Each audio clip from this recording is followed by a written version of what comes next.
This week, my oven decided to sabotage me. At this point, I'm convinced it's possessed with as many issues as I've had. But that round of baking, my broiler was turning on and off randomly, and I would have to shut my oven down and then preheat it again, and it would kick back on. And by the time I caught it, all of my mini classic loaves were ruined. They sealed too early, and I had to cover them with foil so that they could fully bake without getting too brown. All of those mini classics were for a pre-order that was supposed to be picked up today on Monday, and I had my market yesterday on Sunday. So what did your girl do? She got back from her market. She fed her starter a 1-to-1-to-1 feeding ratio. It peaked at around 11:30 p.m. and I mixed my dough. This order needed to be picked up at 2 p.m. today, and so I knew I needed to do an overnight bulk ferment. I was trying to keep my dough as cool as possible so that it would take at least 8 hours to bulk ferment.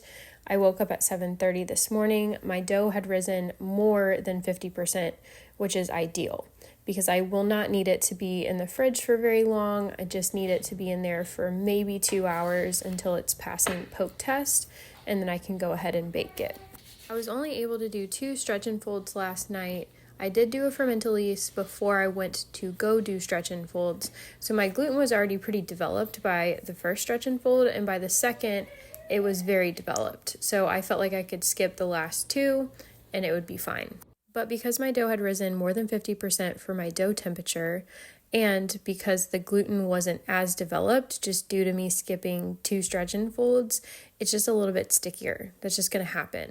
I think a lot of people think that their dough has to be not sticky at all during shaping, and that's not the case. It can be a number of factors. It can be the hydration that you're using for the flour that you're using. It can be the percentage rise that you targeted based off your dough temperature.